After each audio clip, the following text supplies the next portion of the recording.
ओम शांति। 25 सितंबर 2022 के ईश्वरीय महावाक्य। पहले एक नज़र मुरली के मुख्य पॉइंट्स पर।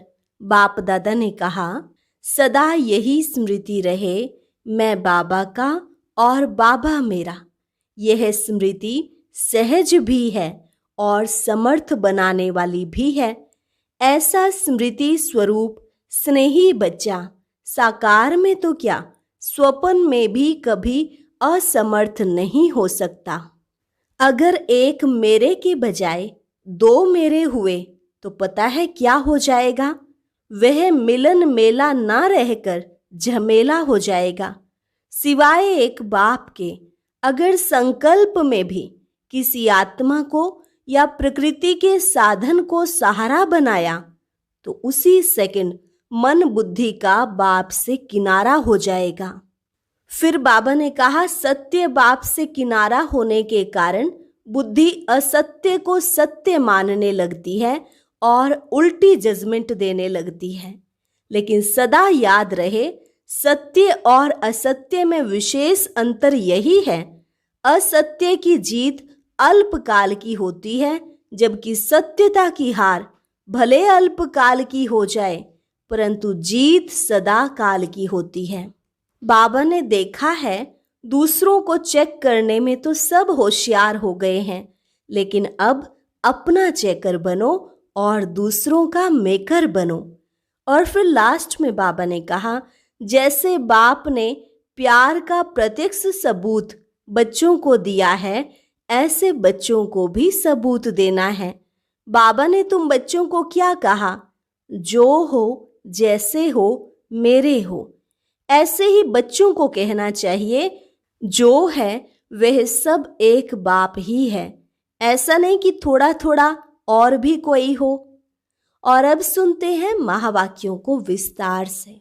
मुरली का सार, सत्य और असत्य का विशेष अंतर। आज दिलाराम बाप अपने सर्व बच्चों के दिल की आश पूर्ण करने के लिए मिलन मनाने आए हैं।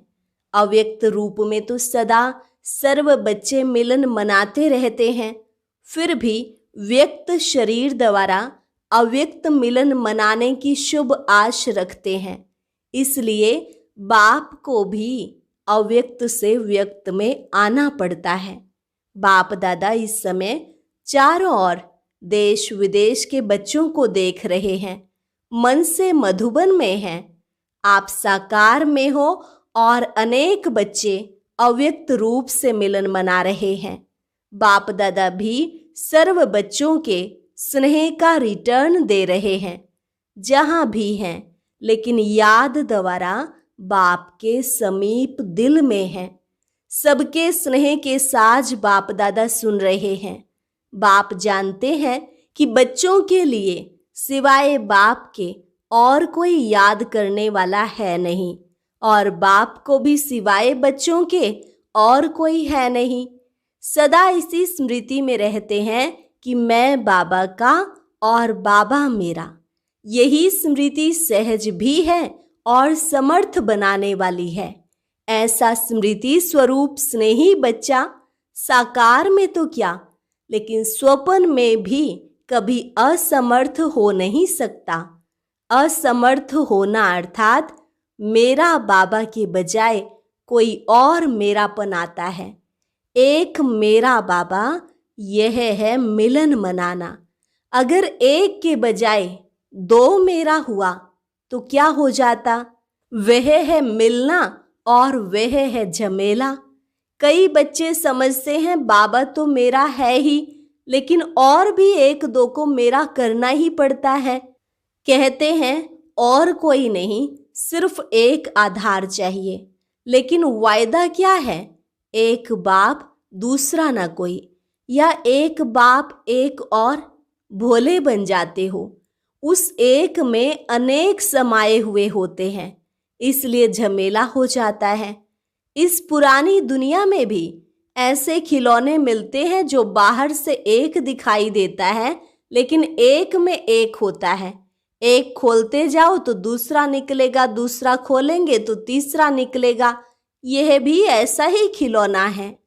दिखाई एक देता लेकिन अंदर समाये हुए अनेक हैं, और जब झमेले में चले गए तो मिलन मनाना कैसे हो सकता।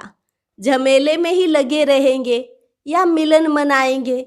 सिर्फ दो नहीं सोचो, सिवाय एक बाप के संकल्प में भी अगर कोई आत्मा को व प्रकृति के साधन को मेरा सहारा स्वीकार किया तो यह ऑटोमेटिक ईश्वरीय मशीनरी बहुत फास्ट गति से कार्य करती है। जिस सेकंड अन्य को सहारा बनाया उसी सेकंड मन बुद्धि का बाप से किनारा हो जाता है। सत्य बाप से किनारा होने के कारण बुद्धि असत्य को सत्य, रॉन्ग को राइट मानने लगती है, उल्टी जजमेंट देने लगती है। कितना भी कोई समझाएगा कि यह राइट नहीं है, लेकिन वह यथार्थ को, सत्य को भी असत्य की शक्ति से समझाने वाले को भी रोंग सिद्ध करेगा। यह सदा याद रखो कि आजकल ड्रामा अनुसार असत्य का राज्य है और असत्य के राज्य अधिकारी प्रेसिडेंट रावण है। उसके कितने शीश हैं, अर्थात असत्य की शक्ति कितनी महान है। उसके मंत्री महामंत्री भी बड़े महान हैं, उसके जज और वकील भी बड़े होशियार हैं। इसलिए उल्टी जजमेंट की पॉइंट्स बहुत वैरायटी और बाहर से मधुर रूप की देते हैं। इसलिए सत्य को असत्य सिद्ध करने में बहुत होशियार होते हैं। लेकिन असत्य और सत्य में विशेष अंतर क्या है? असत्य की जीत अल्पकाल की होती है, क्योंकि असत्य का राज्य ही अल्पकाल का है। सत्यता की हार अल्पकाल की और जीत सदा काल की है। असत्य के अल्पकाल के विजयी उस समय खुश होते हैं। जितना थोड़ा समय खुशी मनाते व अपने को राइट सिद्ध करते, तो समय आने पर असत्य के अल्पकाल का समय समाप्त होने पर जितनी असत्यता के वश मौज मनाई, उतना ही 100 गुना सत्यता की विजय प्रत्यक्ष होने पर पश्चाताप करना ही पड़ता है। क्योंकि बाप से किनारा स्थूल में किनारा नहीं होता। स्थूल में तो स्वयं को ज्ञानी समझते हैं, लेकिन मन और बुद्धि से किनारा होता। और बाप से किनारा होना अर्थात सदा काल की सर्व प्राप्तियों के अधिकार से संपन्न के बजाय अधूरा अधिकार प्राप्त होना। कई बच्चे समझते हैं कि असत्य के बल से असत्य के राज्य में विजय की खुशी व मौज इस समय तो मना ले, भविष्य किसने देखा, कौन देखेगा, हम भी भूल जाएंगे, सब भूल जाएंगे। लेकिन यह असत्य की जजमेंट है। भविष्य वर्तमान की परछाई है। बिना वर्तमान के भविष्य नहीं बनता। असत्य के वशीभूत आत्मा वर्तमान समय भी अल्पकाल के सुख के नाम मान शान के सुखों के झूले में झूल सकती है और झूलती भी है, लेकिन अतीन्द्रिय अविनाशी सुख के झूले में नहीं झूल सकती।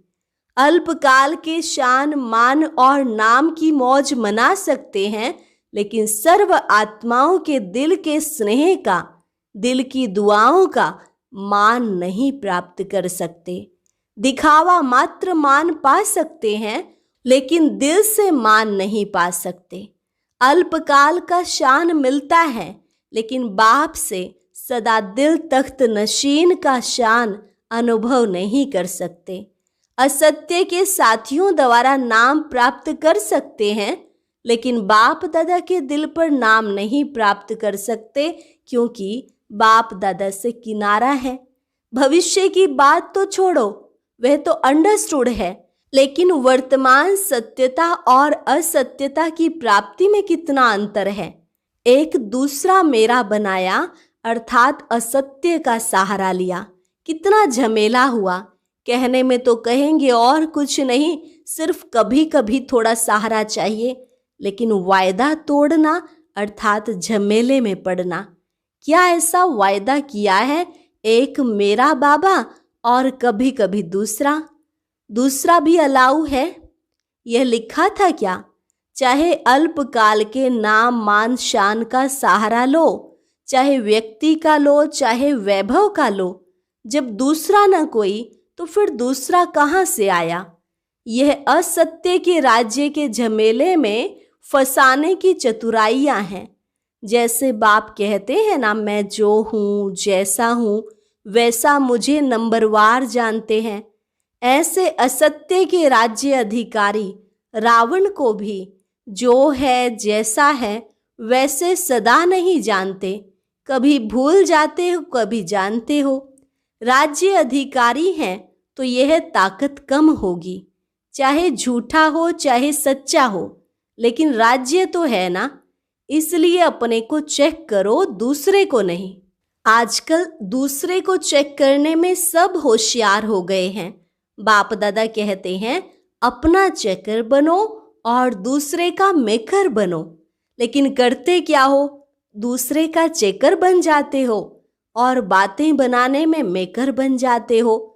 बाप दादा रोज की हर एक बच्चे की कौन सी कहानियां सुनते हैं। बहुत बड़ा किताब है कहानियों का। तो अपने को चेक करो। दूसरे को चेक करने लगते हो तो लंबी कथाएं बन जाती हैं, और अपने को चेक करेंगे तो सब कथाएं समाप्त हो एक सत्य जीवन की कथा प्रैक्टिकल में चलेगी। सभी कहते हैं बाबा आपसे तो बहुत प्यार है, सिर्फ कहते हो व करते भी हो। क्या कहेंगे? कभी कहते हो कभी करते हो। बाप के प्यार का प्रत्यक्ष सबूत बाप ने दे दिया। जो हो, जैसे हो, मेरे हो। लेकिन अभी बच्चों को सबूत देना है। क्या सबूत देना है? बाप कहते हैं जो हो, जैसे हो, मेरे हो। और आप क्या कहेंगे? जो है वह सब आप हो। ऐसे नहीं, थोड़ा थोड़ा और भी है। बाप से प्यार है, लेकिन कभी कभी असत्य के राज्य के प्रभाव में आ जाते हैं। अच्छा, चारों ओर के यथार्थ सत्य को परखने वाले सच्चे बाप के सच्चे बच्चों को, सर्व स्नेह में समाये हुए श्रेष्ठ आत्माओं को, सर्व सदा वायदे को निभाने वाली समर्थ आत्माओं को, सर्व यथार्थ परखने वाली शक्तिशाली आत्माओं को, सर्व याद और सेवा में निर्विघ्न रहने वाले, सदा साथ और समीप रहने वाले बच्चों को याद, प्यार और नमस्ते। रूहानी बच्चों की रूहानी बाप दादा को नमस्ते, नमस्ते, गुड मॉर्निंग। मधुबन निवासियों प्रति अव्यक्त बाप दादा के मधुर महावाक्य। बाप दादा पूछते, मधुबन निवासियों को कितने प्रत्यक्ष फल मिलते हैं? मधुबन की विशेषता क्या है जो और कहाँ नहीं मिलती? श्रेष्ठ कर्म भूमि पर रहने वाले सदा फॉलो फादर करते हैं। मधुबन की श्रेष्ठता तो यह है कि ब्रह्मा बाप की विशेष कर्म भूमि है। तो मधुबन निवासी जो भी कर्म करते हैं वो फॉलो फादर करते हैं। कर्म भूमि में विशेषता कर्म की है, तो कर्म में फॉलो है। जो भी अमृत वेले से लेकर रात तक कर्म करते हो उसमें फॉलो फादर है। मधुबन निवासियों को और एक्स्ट्रा कर्म भूमि की याद का बल है। वह कर्म में दिखाई देता है, वह देना है। क्या कहेंगे? आप अपने में देखते हो। एक एक कदम सामने लाओ। उठना, बैठना, चलना, बोलना, संबंध संपर्क में आना, सब में ब्रह्मा बाप के कर्म को फॉलो है। कर्म भूमि का फायदा तो यही है ना। तो इतना लाभ ले रहे हो। शक्तियां क्या समझती हैं? कर्म भूमि का लाभ जितना मधुबन ले सकता है उतना औरों को लेने आना पड़ता है, और आपको मिला हुआ है। वरदान भूमि है, कर्म भूमि है, तो हर कर्म वरदान योग्य है। जो कोई भी देखे तो मुख से वरदान निकले, इसको कहेंगे वरदान भूमि का वरदान लेना। चाहे साधारण कर्म कर रहे हो, लेकिन साधारण कर्म में विशेषता दिखाई दे, यही मधुबन की विशेषता है। विशेष ब्रह्मा बाप की अपने कर्म भूमि में रहने वालों के प्रति यही विशेष श्रेष्ठ आश है कि मधुबन का एक एक ब्राह्मण आत्मा, श्रेष्ठ आत्मा हर कर्म में ब्रह्मा बाप के कर्म का दर्पण हो। तो दर्पण में क्या दिखाई देता है? यही दिखाई देता है ना। अगर आप दर्पण में खड़े होंगे तो हूबहू आप ही दिखाई देंगे या दूसरा? तो ब्रह्मा बाप के कर्म आपके कर्म के दर्पण में दिखाई दें। भाग्यवान हो, यह तो सदा सभी कहते हैं और हैं भी, लेकिन हर कर्म में ब्रह्मा बाप के कर्म दिखाई दे, यह सर्टिफिकेट कौन लेगा और कब लेंगे? लेना तो है ना, या ले लिया है? जिसने यह सर्टिफिकेट ले लिया है कि हर कर्म में ब्रह्मा बाप के कर्म दिखाई दे रहे हैं, उनका बोल ब्रह्मा का बोल समान, उठना बैठना देखना चलना सब समान, ऐसा सर्टिफिकेट लिया है। जिसको लेना है वह हाथ उठाओ। यह भी अच्छा है, कहने से पहले करके दिखाएंगे, लेकिन यह लक्ष्य रखो कि हर कर्म बाप समान हो। ब्रह्मा बाप को फॉलो करना तो सहज है ना। निराकारी बनना अर्थात सदा निराकारी स्थिति में स्थित होना, उसके बजाय कर्म में फॉलो करना उससे सहज है। तो ब्रह्मा बाप तो सहज काम दे रहा है, मुश्किल नहीं। तो सभी लक्ष्य रखो कि मधुबन में जहाँ देखें जिसको देखें ब्रह्मा बाप के कर्म दिखाई दें।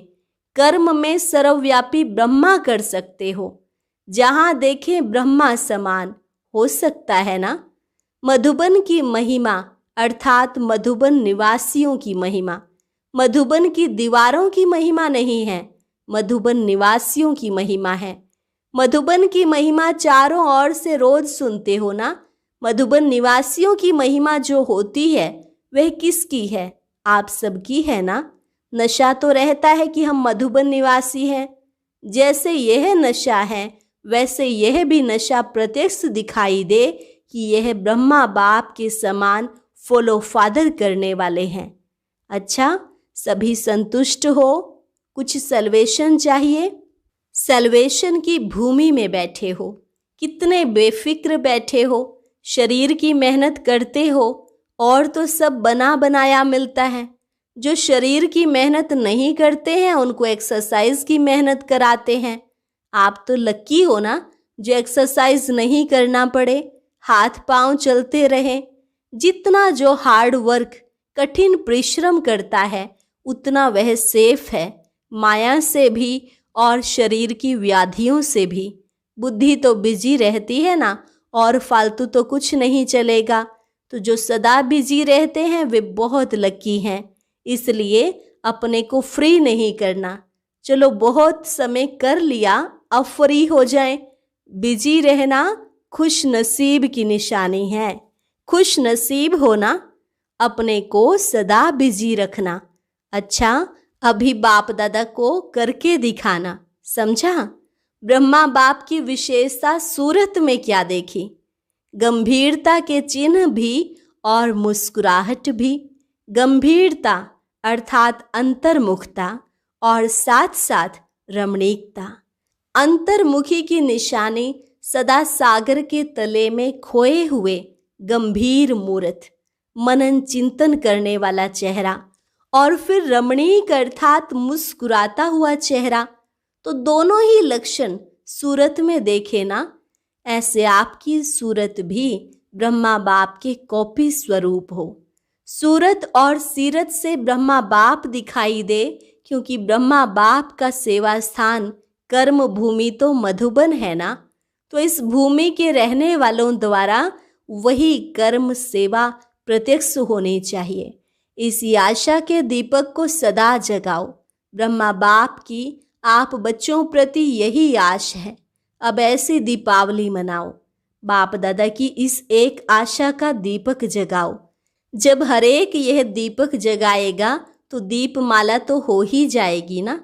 दीपमाला में भी देखो, अगर बीच में एक दो दीपक बुझे हुए हों तो अच्छा लगेगा। अगर बीच बीच में एक दो दीपक भी टिमटिमाता है तो अच्छा नहीं लगता। इसलिए सर्व जगे हुए दीपकों की माला। मधुबन निवासी सब जस्टिस होने चाहिए, सेल्फ जस्टिस। कोई भी बात करने के पहले स्वयं जज करो, तो न स्वयं का समय जाएगा और न दूसरों का। मधुबन तो पीस पैलेस है, मन की भी पीस, मुख की भी पीस। तब मधुबन पीस पैलेस से पीस की किरणें फैलेंगी। आप पीस पैलेस वालों से सभी पीस की भिक्षा मांगते हैं, क्योंकि वे स्वयं ही स्वयं से तंग हो रहे हैं। विनाशकारियों के पास अभी तक आपके पीस की किरणें पहुंचती नहीं हैं, इसलिए कश्मकश में हैं, कभी शांत कभी अशांत। तो उन्हों को शांत करने के लिए पीस पैलेस से पीस की किरणें जानी चाहिए। तब उन्हों की बुद्धि में एक ही फाइनल फैसला होगा, खत्म करेंगे और शांत हो शांति धाम में चले जाएंगे। तो ऐसे भिखारियों को अब महादानी बन महादान व वरदान देने वाले बनो। बाप दादा तो सदा समझते हैं कि मधुबन वाले विश्व को बाप दादा के समीप लाने वाले समीप रत्न हैं। तो अब ऐसा सबूत दिखाओ, जब ब्रह्मा बाप समान सब कॉपियां तैयार हो जाएंगी तब बेहद का बारूद चलेगा, पटाखे छूटेंगे और ताजपोशी होगी। तो अब यह डेट फिक्स करो, जब आप सब ब्रह्मा बाप की बिल्कुल फोटोकॉपी होंगे तभी यह डेट आएगी। मधुबन निवासी जो चाहे वह कर सकते हैं। अच्छा, तो अभी सब क्या सोच रहे हो? बाप दादा के पास मन के संकल्पों की ही कैमरा नहीं, लेकिन हरेक के मन में क्या चलता है वह भी बाप दादा स्पष्ट देख सकते हैं। साइंस वाले तो अभी तक कोशिश ही कर रहे हैं कि ऐसी कैमरा निकालें जो अंदर के संकल्प की रेखाएं मालूम हो जाएं। वे बेचारे मेहनत बहुत कर रहे हैं। ये सब इन्वेंशन करते करते रह जाएंगे और आप तैयार हुए साधन कार्य में लाएंगे। अच्छा, वरदान परखने की शक्ति द्वारा कुसंग व व्यर्थ संग से बचने वाले शक्तिशाली आत्मा भव। परखने की शक्ति द्वारा कुसंग व व्यर्थ संग से बचने वाले शक्तिशाली आत्मा भव। कई बच्चे कुसंग अर्थात बुरे संग से तो बच जाते हैं, लेकिन व्यर्थ संग से प्रभावित हो जाते हैं, क्योंकि व्यर्थ बातें रमणीक और बाहर से आकर्षित करने वाली होती हैं।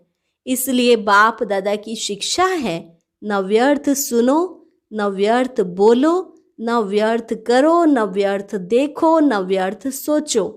ऐसे शक्तिशाली बनो जो बाप के सिवाय और कोई भी संग का रंग प्रभावित न करे। परखने की शक्ति द्वारा खराब व व्यर्थ संग को पहले से ही परख कर परिवर्तन कर दो, तब कहेंगे शक्तिशाली आत्मा। स्लोगन: सदा हल्केपन का अनुभव करना है तो बालक और मालिकपन का बैलेंस रखो। सदा हल्केपन का अनुभव करना है तो बालक और मालिकपन का बैलेंस रखो। अच्छा, और अब सुनते हैं आज का अव्यक्त ज्ञान मोती।